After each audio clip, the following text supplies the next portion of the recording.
What's up guys, it's sunset here in Costa Rica with a brilliant backdrop of yoga behind us. We're about to go on a little surfing mission to compare the GoPro Hero 12 with the Osmo Action 5, which I'm filming on right now. We are going to try and get some surfing shots. I'm not the best at surfing, let alone surfing and filming, but we're going to try it. We're going to use the max mod on the GoPro Hero 12, and we're going to just use the ultra wide setting here on the Action 5 Pro.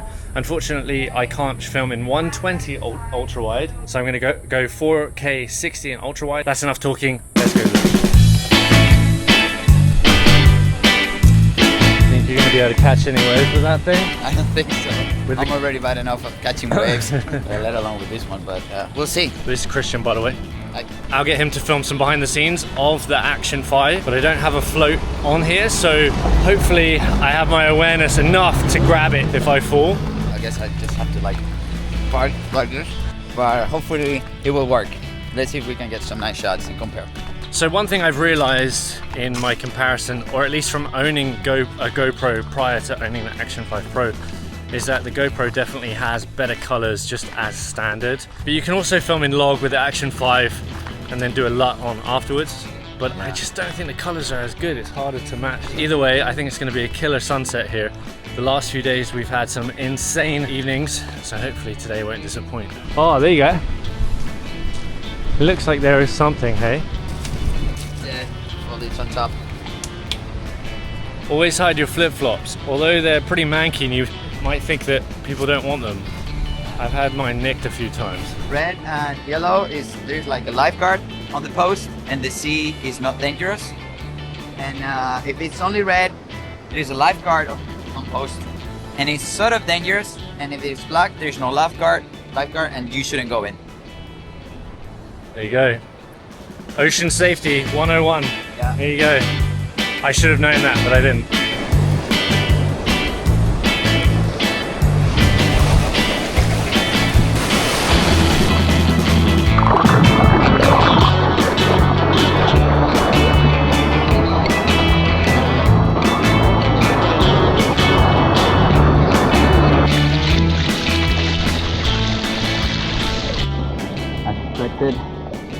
He got one.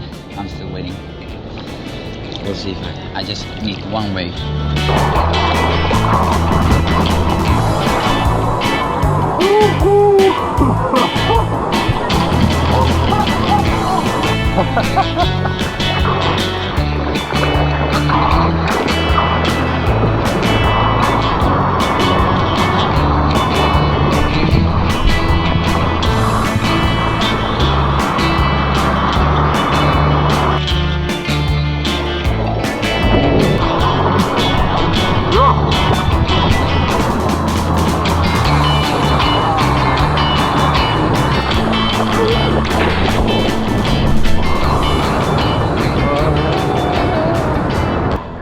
I already swallowed like a liter. Water. The trick with filming in the water, at least one of them, is to make sure you have a film of water over your lens. So after a while, the film will kind of come down, and the GoPro and the Action 5 have a bit of a hydrophobic coating on them. I think the GoPro is a bit better on this one. But still, if you get fingerprints on it and stuff, it's going to get like blotches of water stuck to it. So the way to get through that is just to lick it, honestly, and then dunk it before you go and shoot, and then you'll get that clean shot. So I've been here in Costa Rica for almost 2 months now. It's been a daily ritual for me to go out and surf every morning and every evening. There's something really primal about being able to see sunrise and sunset. It just kind of like fills your soul up. We don't get a chance to do that much at home in the UK, so being here has been super special. And every day, or every night, every morning and every evening has been just a spectacular show that's different every time based on the clouds. And this one is going to be no exception. It's going to be cool. So in case you're wondering what mount I have a mouth mount with like I guess it's like a snorkel mouth thing here. You can breathe through it as well, and then it connects to this magnetic DJI mount, and then this thing goes on the top. Working pretty well. Pelicanos! Woohoo! That has to be probably one of my favorite things about being here, aside from the sunset, is the pelicans. I swear they just come here and surf because it's fun. They ride the waves, the updraft of the waves. And here is a wave.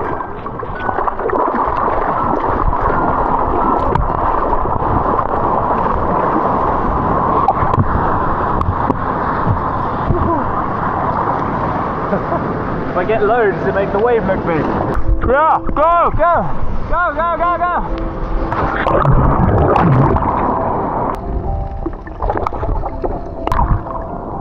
Fucking hell. Okay, so we didn't get the sunset that we got yesterday, but whoa, pretty impressive, hey? Yeah.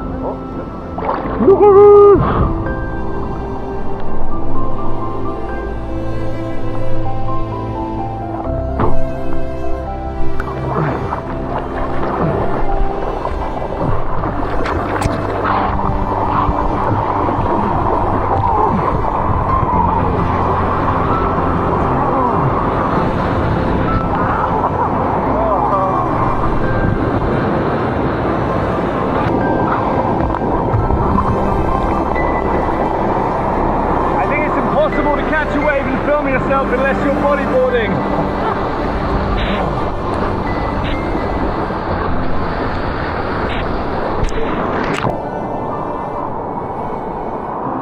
Wow, amazing. Okay, so now that we've had the chance to look at the footage from both the GoPro Hero 12 and the Osmo Action 5 Pro, let's take a little bit more of a look at the physical aspect of these cameras and how they differ.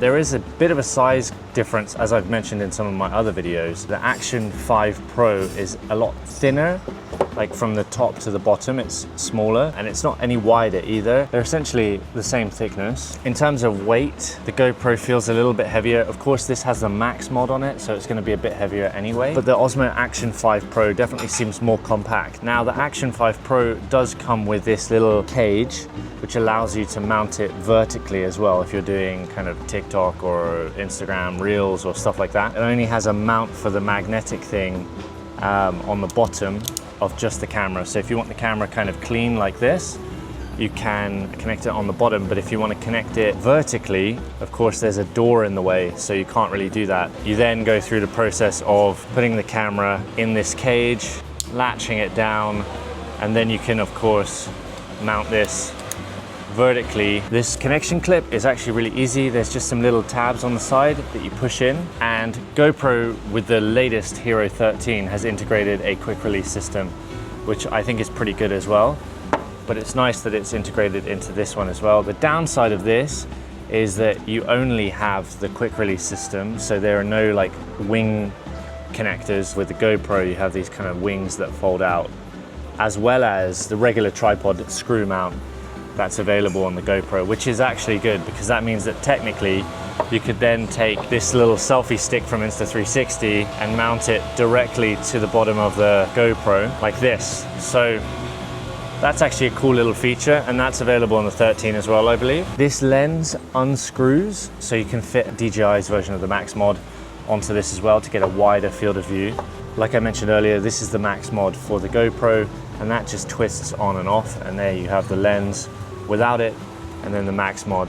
The Max mod for GoPro though is an extra $120, I think. I think it's cheaper for the Osmo Action 5. But like I also mentioned in many other videos, the Action 5 has many more features that the GoPro does not. One of which being it has the ability to connect one of DJI's mics. So the DJI Mic 2 and the DJI Mic Minis connect to this automatically. Of course, there's a pairing process at the start, which is very simple.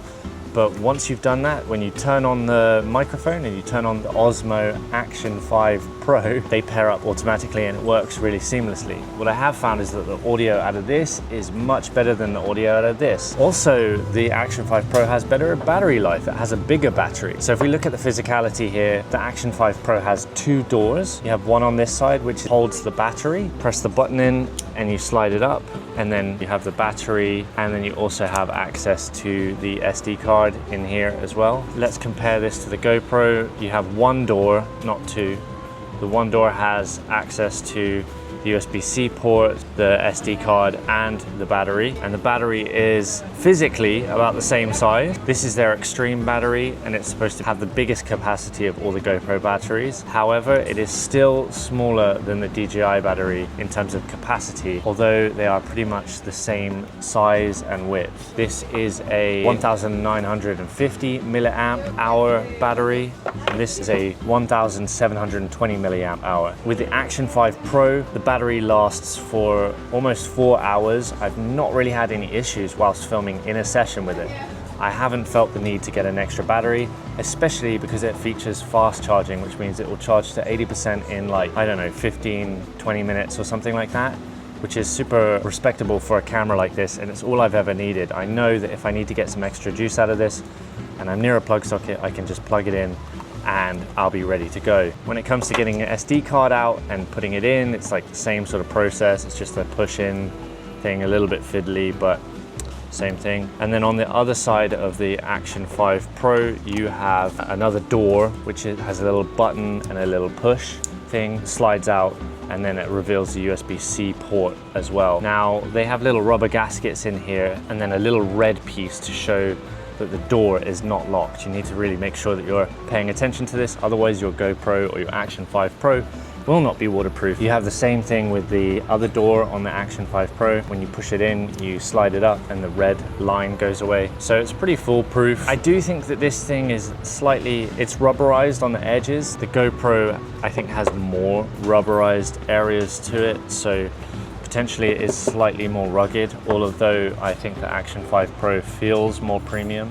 If you look at the GoPro, it does have one door. Arguably is probably better in terms of design because it's less components to fail. They've been making action cameras for, well, 13 generations now, so they've come to a really good place now with their doors, sealing, and waterproofing as well. The Action 5 Pro has better depth, so you can go deeper with it without having an additional case. This actually does have depth sensors and all these G-force sensors as well that you can have available on the screen whenever you're actually going with it. So for instance, if you're diving, it will actually show you the depth that you're at, which is interesting. Not really a feature I would need. I do believe GoPro does have all that data as well. One thing I did notice though with the Action 5 Pro is that when you put it in this cage that comes with it, it actually becomes really hard to press some of the buttons. So turning it on, using the power button and stuff, you have to put a lot of extra force into pressing this button, because then you're like essentially pushing through a button to another button. You don't want to make a mistake, especially if you're surfing and you go to press the button and you think you recorded and you didn't. But I guess that's why you have sounds and beeps to clarify that you actually made the press. One other thing I noticed between these two cameras was the startup time. So the time it takes for it to turn on and the time it takes for it to record.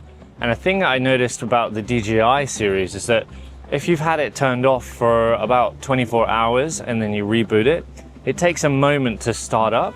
However, if you turn it off then and then try and turn it on again, it'll start up way quicker, which is quite interesting. GoPro, I didn't really notice that. So let's do a little test. We'll do the first startup. So I'm going to press the button here, the power button and the power button here. They're on the same side on both cameras. You have them on the one side of the camera, and then the other side you have the doors for the batteries. Very similar in the physicality there. And then you also have the power buttons on the top. Of course, you have the mounting on the bottom. So let's go and both press the power buttons at the same time, and we'll see how long it takes for them to start up. So we're going to go 3, 2, 1, pressing them at the same time. Okay, so the Action 5 Pro started up immediately. Now, I have started this thing up today already, so perhaps that was why. It definitely takes a few more seconds than that to start up if you haven't had it on for about 24 hours. But that was a bit of a difference there. Let's try again. We'll turn them off by holding the power buttons Okay, Action 5 turns off quicker.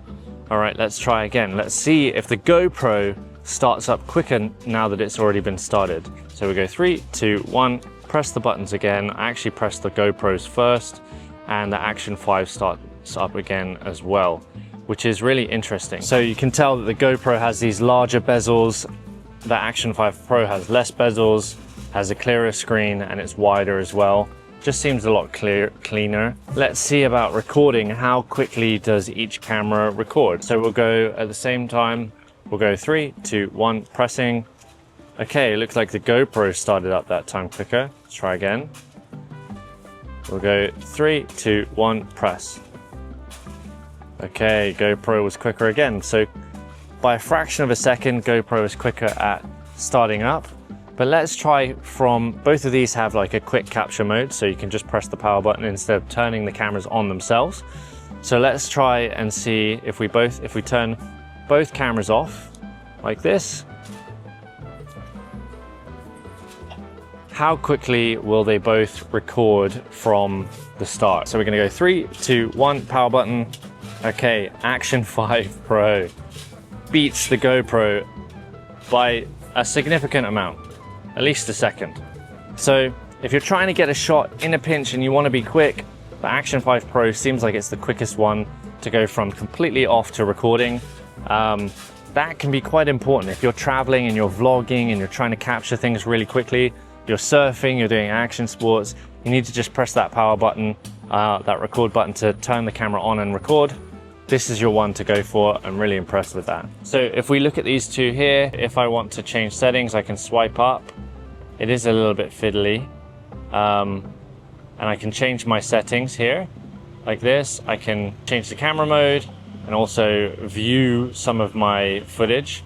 And then this one, of course, doesn't have a touch screen at all on the front. So considering that the GoPro costs about $100 more, has less features, a smaller sensor, smaller battery life than the smaller Osmo Action 5 Pro, I think it's a bit of a no-brainer. This one definitely seems like the better camera and the better buy for me, especially as it has connectivity to the microphones as well. I mean, I think DJI is really, really winning with all of the features. It seems like it's a far superior company than GoPro. GoPro seems to be slipping a lot. Share price is going down and it's reflecting that. So if you're looking to buy one of these, I have a link in my description down below. It's an affiliate link. I'll get a bit of a kickback if you purchase one of these. It doesn't affect the price to you. So if you want to pick one up, please use that link. If you like this video, please leave a comment, like, subscribe, do all of those things. My channel's growing quite quickly and I really appreciate you guys watching. So I'll catch you guys in the next one.